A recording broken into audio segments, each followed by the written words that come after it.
Olá, meus irmãos, graça e paz.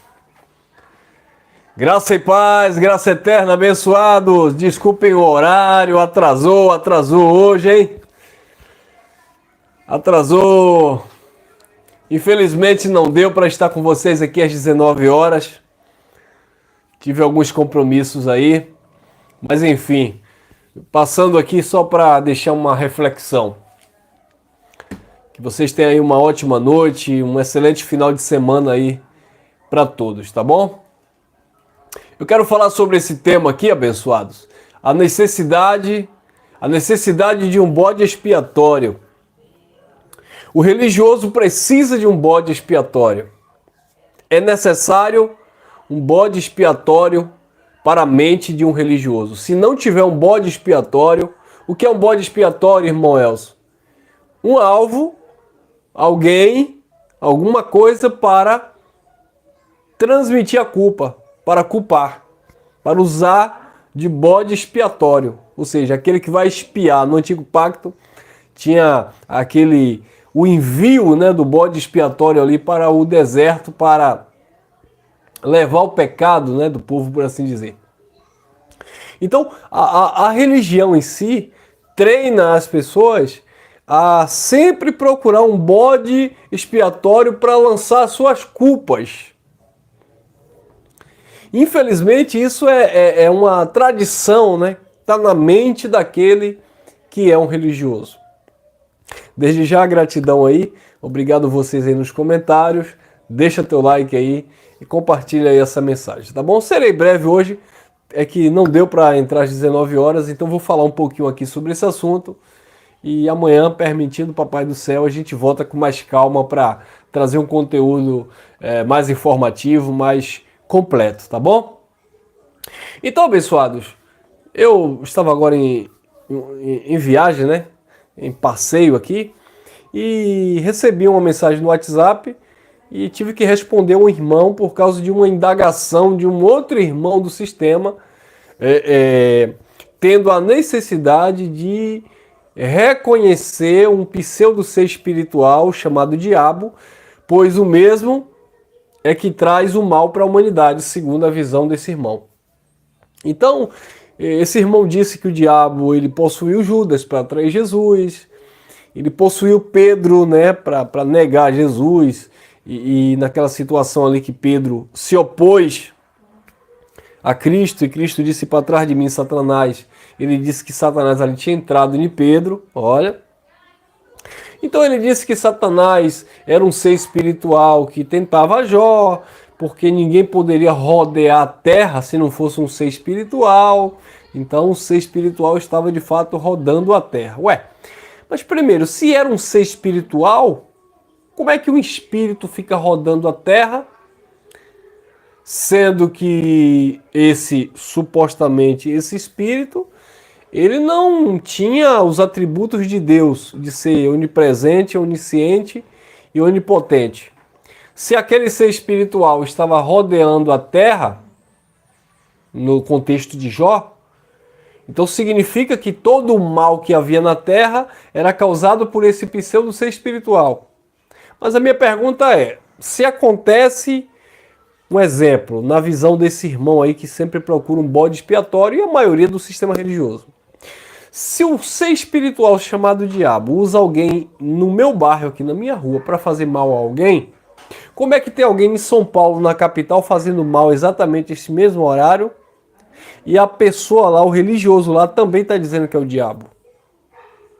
Se um ser espiritual chamado Satanás e diabo, ele está usando alguém para tirar a vida de alguém lá na China, como é que alguém que está tirando também a vida de alguém aqui na Bahia é um ser espiritual chamado diabo? Aí, para essa indagação, eles têm uma outra justificativa. Não, mas aí no caso aí são os demônios. Olha que coisa, né, irmão? São os agentes de Satanás. E aí a gente pode argumentar também. E quantos demônios existem? Porque como Jesus falou, como João Apóstolo falou, o mundo está no maligno, o mundo jaz no maligno. Então, o mundo pratica o mal. Então, quantos demônios tem? Então, todo o mal que há no mundo, então, é procedente de demônios, de seres espirituais, e o líder, que é supostamente um satanás de cauda, de chifres e de tridente, é que está causando tudo isso. Então, isso significa que Satanás tem o mesmo poder que Deus, onisciente, onipotente, onipresente. Faz sentido, abençoado? Agora, para mim, o que faz sentido é o que Jesus disse. É da mente, do coração do homem que vem o adultério, o homicídio, os roubos, os furtos, né? A malícia, a maldade. Jesus que disse. Agora, o religioso, ele diz que todo mal que acontece no mundo é causado por um capeta, por um demônio. Agora, me mostrem na Bíblia, o religioso, eu estou pedindo ao religioso, cadê? Me mostrem na Bíblia, e essa pergunta eu posso até fazer para esse irmão que mandou o áudio para mim, quer dizer, que o áudio chegou até a minha pessoa, por intermédio de outro irmão, querendo uma resposta da minha pessoa. Então, vamos lá, meu irmão, você que fez essa pergunta, defendendo a existência de um ser espiritual. Eu quero que o irmão também procure, né? Me mostre não quero que o irmão me mostre nada. Procure na Bíblia um versículo, apenas um versículo. Jesus dizendo, eu não quero nem os apóstolos agora. Eu quero apenas Jesus. Procure na Bíblia um versículo. Jesus dizendo para alguém, tome cuidado, porque Satanás, ou o diabo, etc., ele está assassinando pessoas. Me mostre na Bíblia um versículo com Jesus dizendo, tome cuidado, porque aquele demônio ali, um demônio, ele está causando prostituição. Só queria isso. Me mostre na Bíblia Jesus falando, algum versículo aí Jesus falando, que o diabo, um demônio, um ser espiritual, ele causou uma guerra, por exemplo. Não tem.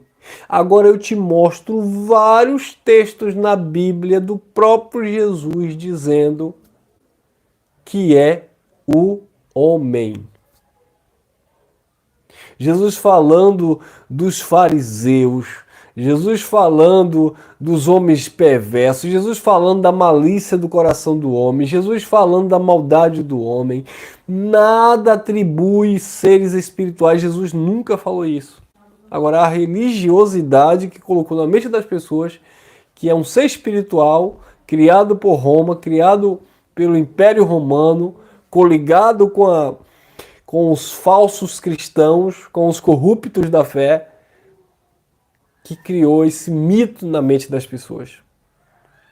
Então, abençoados, os religiosos sempre procuram um bode expiatório para culpar. O homem não se responsabiliza dos seus atos, das suas falhas, mas ele vai lá e procura alguém para lançar culpa. Foi o diabo.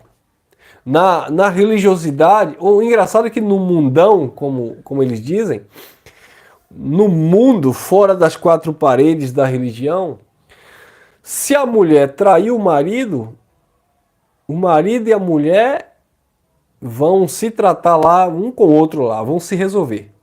Ele sabe ali quem foi que errou, quem falhou, etc e tal. Se um e o outro. Agora, se os dois forem de uma igreja evangélica, principalmente, pode ter certeza. O marido vai esculhambar a mulher, por mais que na hora ele cisme, ele até venha agredi-la ou deixá-la, enfim. Ele vai dizer, se ele é crente, ele vai dizer que foi o tal da pombagira. Se foi o homem, ela vai dizer que foi o tal do espírito de prostituição. Sabe por quê? Porque isso eles aprenderam onde? Nas chamadas igrejas, exatamente. Porque fora das chamadas igrejas, você vai ver aí pessoas se casam, se separam, pessoas traem umas às outras, casamento, relacionamento não deu certo. Ninguém culpa nenhum ser espiritual. Foi a mulher que não quis, foi o homem que não quis, por algum motivo, cada um procurou o seu, cada um foi seguir a sua vida. Não teve demônio, não teve pombagira, não teve bode expiatório. Cada um, dentro daquilo que queria viver, tomou suas atitudes. Agora, fez parte de um sistema religioso, a mente já foi corrompida, o pastor já veio cheio de versículos solto, foi o diabo, foi o capeta, foi o demônio, foi a pombagira, foi isso, foi aquilo, e ele vai viver o resto da vida procurando o bode expiatório. Então, abençoados, infelizmente, a tradição religiosa diz: venha conhecer a Deus, venha conhecer Cristo, conhecereis a verdade vos libertará. Mas eu vou falar uma coisa para vocês. Se tem um povo que, me desculpe, mas que tem sido ignorante, tem sido enganado, é o povo que se denomina um cristão. Porque eles pensam que Jesus fundou o cristianismo. E aí esse abençoado que questionava essas questões, ele disse: não importa se lá no hebraico Satanás significava outra coisa. Não importa se lá no grego o diabo significava outra coisa. Aí ele diz assim: o que importa é o que está no nosso português. Eu estou com áudio gravado aqui. Se no nosso português a Bíblia diz que é o diabo que está fazendo isso, então eu acredito que é o diabo, porque é a palavra de Deus. Ele não consegue pensar que esse livro que nós chamamos de Bíblia Sagrada tem passado por mudanças, foram adulterados textos, textos mal interpretados, sabe? Não, mas esse livro aqui é um livro sagrado. Eles pegam traduções que foram traduzidas por padres, por exemplo, João Ferreira de Almeida, e tantas outras traduções deturpadas. Tem várias interpretações textuais diferentes. Você pega aí, tem quantos, já que a Bíblia ela é a palavra de Deus inerrante, como eles dizem, infalível, não. Eu acredito que na Bíblia que nós temos, que nós usamos, contém aí a palavra de Deus. Mas eu não posso pegar isso como uma palavra santa de A a Z, acreditando que todo esse livro, todo esse conteúdo que nós temos é voz de Deus, porque tem dedo do homem, tem manipulação do homem, tem interpretação do homem. Quantas versões bíblicas existem no mundo? Quantas traduções bíblicas existem? Quantas adulterações bíblicas existem? E por quê? Então, que Deus é esse? É um Deus sem personalidade? É um Deus instável? É um Deus que muda a sua palavra? Pelo contrário, ele não é homem para que minta, nem filho do homem para que se arrependa. E porque existe tantos textos diferentes um do outro. Mas, enfim, o religioso diz: não, porque aqui tudo é de Deus. Então, quantos deuses são? Um Deus escreveu uma coisa ali, porque o mesmo Deus que o crente diz que escreveu a Bíblia evangélica, o outro lá que tem a Bíblia hebraica, católica, espírita, etc., e versões diferentes, traduções diferentes, e rodapé com explicação diferente, e ele vai dizer a mesma coisa, que é o mesmo Deus. E aí? Então quem é que está falando? Você vai ler os textos, é a mente de Cristo ali, foram homens inspirados por Deus que relataram essas histórias? Ou tem muito ali adulteração, colocação humana? Entendeu, abençoados? Então, a gente precisa analisar os textos com carinho, entender, buscar a etimologia ali da palavra, como aquilo foi falado, procurar na medida do possível, lá nos antigos escritos, no original, o que aquela palavra queria dizer, para entendermos algumas coisas que já é muito difícil você garimpar. para encontrar uma pedra preciosa. Agora você acha que vai só abrir a Bíblia assim e encontrar uma mina de diamante? Não, porque aqui é a palavra de Deus. Calma, irmão, não é assim não, irmão. Não é assim não. Então, abençoados, olha o que disse Tiago, capítulo 4. De onde vêm as guerras e as pelejas entre vós? Aí ele vai dizer, porventura as guerras e as pelejas não vêm do capeta, do diabo que caiu do céu, que foi expulso quando ele se levantou contra Deus e Deus o destronou, aquele que antigamente era Lúcifer, que ele era ministro do coral no céu, do coral celestial, aquele que tinha um grupo de levita na eternidade, que eles louvavam o Senhor? Porque me parece que é assim que o sistema religioso entende quando fala de onde vem as guerras, de onde vem a maldade, de onde vem a prostituição, de onde vem os homicídios, de onde vem as coisas ruins do mundo. Parece que eles interpretam dessa forma. Quer ver? Eu vou dizer uma coisa para vocês. Se eu ler, olha, eu vou ler um versículo, sem completar o raciocínio. De onde vêm as guerras e pelejas entre vós? Interrogação. Me parece que se eu ler só isso para um religioso, e aí eu começar a colocar agora um monte de versículos soltos, usar um monte de passagens bíblicas e pregar para esse religioso, ele vai acreditar mais nas minhas, digamos assim, nas junções de textos soltos do que propriamente dito no final do versículo que eu nem li ainda. Então, o versículo diz, Tiago 4:1, de onde vêm as guerras e as pelejas entre vós? Interrogação. Porventura, disse Tiago, não vem disto, a saber, dos vossos deleites nas vossas vontades, que nos vossos membros guerreiam? Então o texto diz que de onde vem a guerra, de onde vem as pelejas entre vós? Porventura não vem dos vossos próprios deleites, vontades? Dos membros que guerreiam em vocês? Ou seja, vem de uma própria natureza humana? É disso que vem as guerras, as pelejas. É de uma natureza humana que não se converte? É disso que vem. Agora, se eu não ler essa parte que diz que é dos vossos membros que guerreiam entre vós, ou em vós, eu poderia dizer de onde vêm as guerras. E aí eu poderia inventar aqui. Não vem do espírito da morte? De onde é que vem a guerra, irmão? Não é do capeta que se levantou contra Jeová? Aleluia! De onde é que vem a guerra, irmão? De onde é que vem essas brigas aí que a gente vê nas famílias? Essas brigas aí que a gente vê nas festas, facadas, tiroteios. Essas guerras aí, irmão, de onde é que vem? Não vem daquele capeta lá que foi lá e tentou Jó, aleluia, que tentou Jesus no deserto? Não vem de nenhum disso. Não vem de nenhum texto desse aí. Não vem lá de Ezequiel 28 que ele disse que nos mares ele colocaria a sua cadeira e se assentaria. Ah, então o diabo agora vai colocar uma cadeira no meio do mar e vai se assentar e não vai se afundar?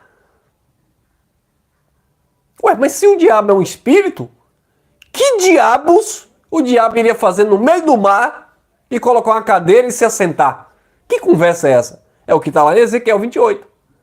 Não, irmão, mas ali você não entende os mistérios de Deus. Eu não entendo mesmo. Do jeito que tu entende, eu não entendo.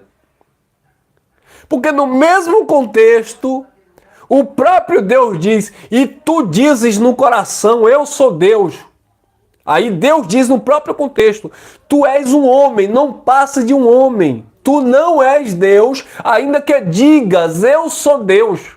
Era ele que dizia, ele estava se endeusando, aquele rei estava se endeusando. E Deus disse, tu não é Deus, tu és um homem. A loucura do ser humano por causa do poder, por causa da sabedoria, por causa da riqueza, por causa da soberba. Ele quer se intitular Deus. A loucura do ser humano, como aquele endemoniado gadareno, que quando Jesus disse, quem é você? Até parece que Jesus não sabia quem era ele. Era um perturbado de espírito. Era um perturbado mental, psicológico. Que estava lá dormindo nos cemitérios. Aí Jesus disse, quem é você? Ele disse, eu sou legião. Aí o religioso disse, tá vendo, irmão? Ali uma legião de demônio que estava ali, aleluia. Aquele endemoniado de Gadara, ele estava com uma legião de demônio. Você sabe quantos demônios são a legião, irmão?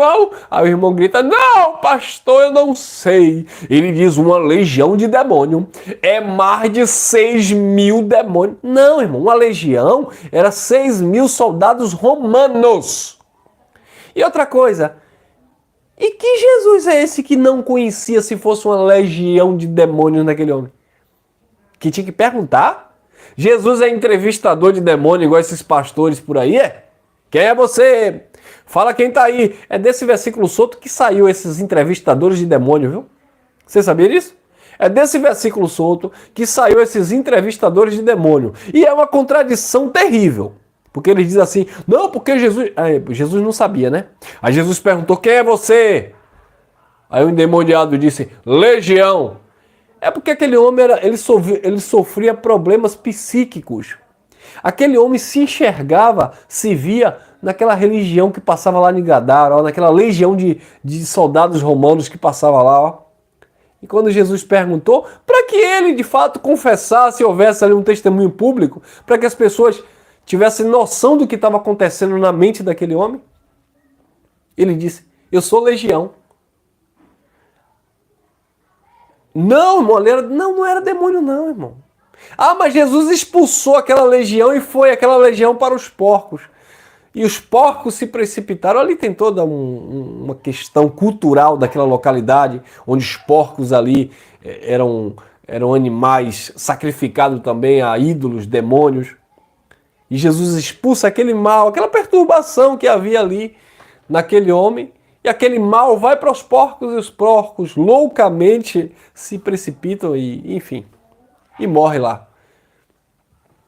Então, abençoados, é daí que nasceu os entrevistadores de demônio. Aí eles dizem assim, quem tá aí? Aí o suposto endemoniado diz, é Chumulambo. Aí depois... Quem tá aí de novo? Ah, é o tal do demônio boiadeiro. Demônio boiadeiro? Parece que tem demônio boiadeiro, demônio vaqueiro, demônio catingueiro. É cada tipo de coisa que esse povo inventa, irmão. Tem na Bíblia, não. Agora, engraçado que eles dizem que crê na Bíblia. Então me mostre também na Bíblia onde tem um demônio chamado boiadeiro. Não tem também. Nos mostre também na Bíblia onde tem um demônio, pelo amor de Cristo, já que você, religioso, diz que acredita na Bíblia, onde é que tem na Bíblia um demônio chamado pombagira? Cadê?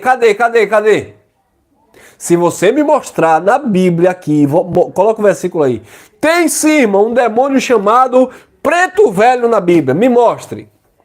Porque os crentes dizem que acreditam na Bíblia e ficam expulsando o demônio que não existe na Bíblia.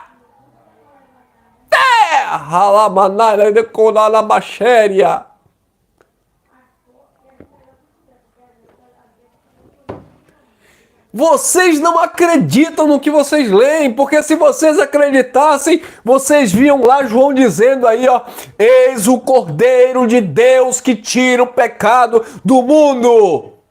Vocês não acreditam na Bíblia que vocês têm, vocês irmãos do sistema, porque se vocês acreditassem, vocês liam João 19:30, quando Jesus disse, está consumado, tudo realizado, tudo completo. Vocês não acreditam na Bíblia, porque se vocês acreditassem na Bíblia, como o irmão falou que acredita na palavra, porque está escrito ali na palavra, e porque está escrito em Hebreus capítulo 2, versículo 14, que pela morte de Cristo, ele aniquilou o diabo. E aí vocês não acreditam que o diabo foi aniquilado? Por que vocês não acreditam na Bíblia, já que os senhores dizem que acreditam na Bíblia, que é a palavra de Deus? E por que vocês não acreditam em Colossenses 2,14, que diz que ele rasgou o escrito de dívida que havia contra nós? Já que vocês dizem que acreditam na Bíblia, porque a Bíblia aqui é a palavra de Deus e que não volta vazia, eu acredito que a palavra de Deus está aqui. Mas eu não posso olhar para esse livro como um livro perfeito, porque tem dedo do homem, tem interpretação do homem, tem adulteração do homem. E já que vocês dizem que acreditam na Bíblia, me refiro àqueles que acreditam como um todo, por que é que você não acredita em Hebreus capítulo 10, versículo 14, que diz: pela única oferta, pela oferta do corpo de Cristo, o povo dele está santificado e você está se santificando supostamente pelo jejum?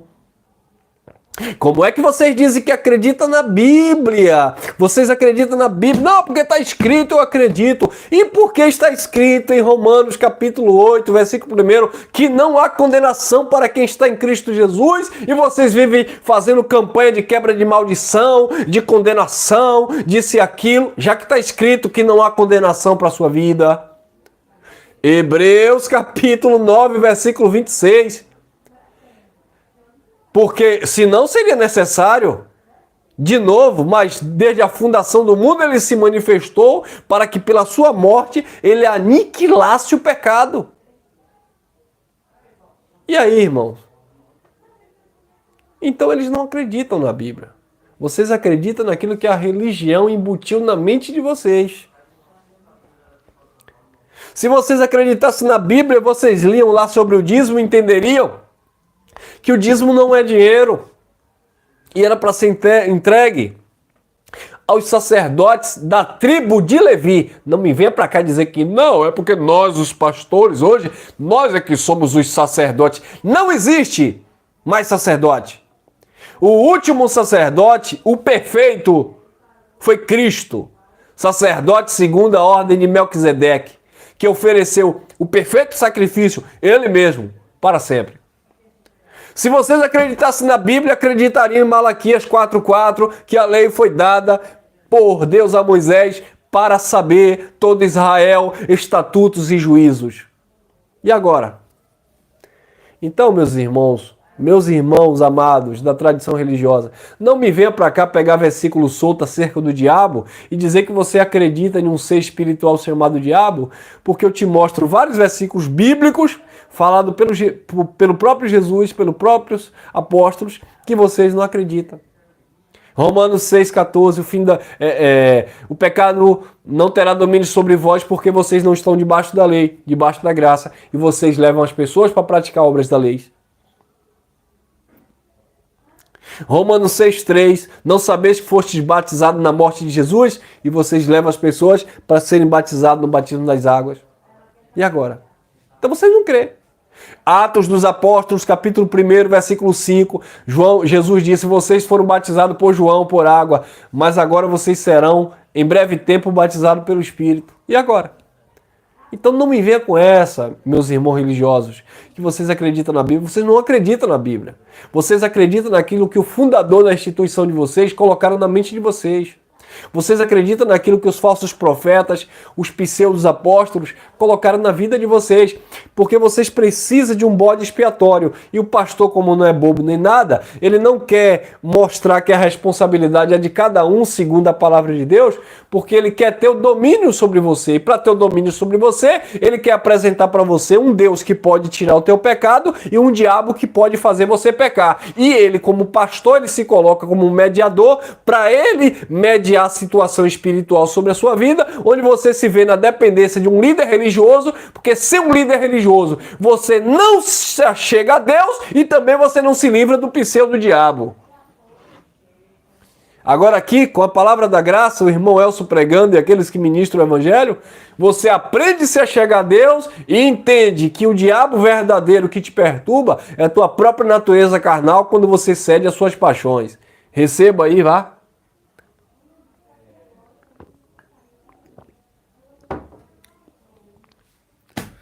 Então de onde vem as guerras? De onde vem as pelejas? Não vem dos nossos membros? 1 Coríntios capítulo 10, versículo 13.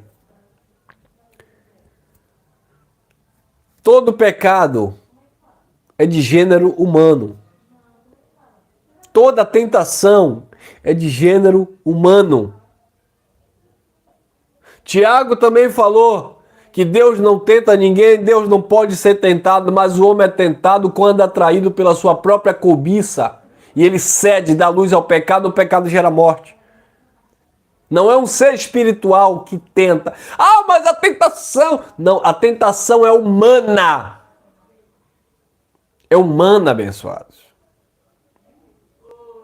Hoje mesmo eu fui tentado. Tentação humana. Eu fui tentado hoje. Eu estava na casa de um parente, né? E aí estacionei o carro e tô vendo uma zoada de moto. Eu perguntei ao meu tio, o que é que tá acontecendo aí? Ah, é uns meninos que ficam aí empinando moto, fazendo tal do... Como é que chama? Dando grau, um negócio assim. E aí eu fui olhar, rapaz... Os camaradas pegavam a moto e levantavam e passavam raspando o meu carrinho, velho. Eu digo, ah, meu pai do céu. Aí a carne inflama, né, irmão? Eu olhei assim. Aí o meu tio disse, quer colocar o carro na garagem? Que eles podem bater no teu carro aí. Eu falei... Aí eu fui tentado, eu falei, deixa lá. Se eles baterem, eu pego essa moto deles aí, seguro, coloco aqui na garagem. Vocês só vão tirar a moto de vocês aqui depois que pagaram o prejuízo. Porque tá vendo o carro estacionado, fica empinando moto, passando raspando, rapaz. Olha a tentação aí. Tentação humana. Mas graças a Deus, Deus é tão bom que dá o escape, que eu dei uma olhada assim e tal. Não sei o que aconteceu. Foi um mover de Deus. Eles pegaram as motos dele e foram embora. Então, meus amados, nós somos tentados na nossa natureza humana. Existe situação que só Cristo mesmo, né, pelo Espírito, para nos dar o domínio próprio, que tem hora que, sabe, dá vontade da gente sair do sério. E quando a gente sai do sério, é o que o sistema religioso chama de demônio. É o daimon ativado, é o seu estado de espírito, é seu gênio que altera. E aí, meu irmão, você fica bravo, irmão. E na ira ali, é o que Paulo disse, irai-vos, mas não pequei. Porque no calor da ira ali, você faz besteira. Por que é que o marido bate na mulher? Por que é que... O marido bate na mulher não, né? Essas coisas acontecem aí. Por que é que o cara vai lá, pega uma arma, tira a vida de alguém? Você vê briga no trânsito, as pessoas não têm paciência, é a carne ativada, é a ira ali, é dando lugar à ira, sabe, irmão? Se manifestar como filho da ira, não como filho de Deus, que é pacificador. Então, a nossa mente precisa estar conectada com a mente do Eterno, entender, como disse Cristo, se te ferir uma face, ofereça outra. Mas não é diabo, não é, não é, não, porque a guerra que está acontecendo lá na Rússia com a Ucrânia é o capeta lá que tá... Não é o capeta. Aquilo ali é luta por dinheiro, irmão. Não tem outro nome. O dinheiro é a raiz de toda espécie de mal que existe no mundo. A maioria das guerras que são causadas, financiadas, é dinheiro, é para vender armamento. Vocês sabem quantos milhões e bilhões de reais, de dólares, de euro é investido em tanques de guerra, em armamento poderosos, de munições, politicagem. Dinheiro, irmão, não tem nada a ver com capeta, não tem nada a ver com demônio, não. Mas o religioso, não, mas é porque por trás disso tudo está o demônio. Não está o demônio, não. Está sim o homem, a ganância. Eu quero petróleo, eu quero o gás daquele país, eu quero as pedras preciosas daqui da Amazônia. É o homem, eu quero isso, eu quero domínio. É Nabucodonosor, tudo isso eu construí com as forças dos meus braços. É Nimrod, eu vou levantar essa torre e essa torre vai tocar no céu e todo mundo tem que estar aqui falando a minha mesma linguagem. Todo mundo tem que me obedecer porque sou eu que mando nesse negócio aqui. É o rei Irão dizendo: eu vou colocar minha cadeira no mar e vou me assentar, porque quem manda aqui nas navegações, a maior marinha do mundo é a minha, e eu, pelo meio dos mares aqui, eu venço qualquer batalha. E Deus dizendo: tu não é Deus, tu é homem. É o rei da Babilônia dizendo: subirei aos céus, as mais altas estrelas, e colocarei o meu trono acima do trono de Deus. É o homem querendo ser maior do que Deus, irmão. Sempre foi. Tem nada a ver com seres espirituais. É o pastor mesmo. É o pastor dizendo: quem manda nessa igreja sou eu. Foi eu que fundei, foi eu que abri essa empresa com o CNPJ. Aqui só é pregado o que eu quero. Ah, mas não pode falar de Jesus, não. Falar de Jesus pode, mas não pode ensinar sobre Jesus. Mas não pode dizer que a lei era do judeu, não. Não pode não, porque é através da lei que eu, pastor presidente, vou tomar sacrifício. Mas pastor, mas a gente não vai dizer que Jesus no Calvário cumpriu a lei e santificou o seu povo? Não, eu sei que ele fez isso, mas aqui eu vou dizer que para santificar tem que fazer o jejum de Daniel, a campanha forte, porque Deus me revelou. Tá vendo? É o líder religioso se colocando maior do que Deus.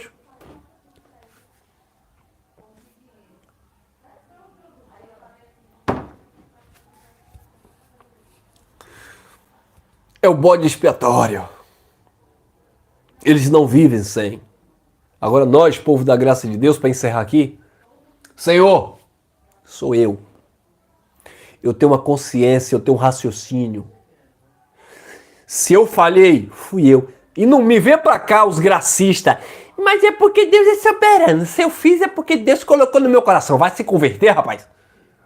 Não, porque se eu matar, se eu estrupar, se eu roubar, como Deus me fez assim, então ele é poderoso, e se ele deixou que eu fizesse, então é porque ele quis, então todo mal é porque Deus... Para com isso, rapaz. Deus nos deu a consciência. Errei com a minha esposa, fui eu. Errei com o meu patrão, fui eu. Errei com o meu irmão, me perdoa, irmão, fui eu. Você errou comigo? Falhou comigo? Não vem botar culpa em pseudo do diabo, não. Foi tu, teu coração enganoso, disse Jeremias, desesperadamente corrupto. Amém, meus amados? Graça e paz, graça eterna, ficamos por aqui. Eu espero vocês amanhã, tá bom? Amanhã tem o nosso bate-papo aí com o nosso irmão. Estou confirmando aqui certinho, mas amanhã a gente vai ter um irmão aqui no nosso bate-papo às 19 horas. Eu aguardo vocês. Graça e paz, graça eterna. Vamos que vamos. Obrigado pela audiência. Como eu falei, entrei um pouco mais... bem tarde hoje, né? Hoje eu atrasei uns 40 minutos. Mas enfim, depois, se você não assistiu a mensagem completa, volte depois e assista ela para você entender todo o contexto do assunto que foi falado aqui. Obrigado pelos comentários aí, vocês nos comentários. Deixa teu like, uma noite abençoada aí para todos e até amanhã. Graça e paz.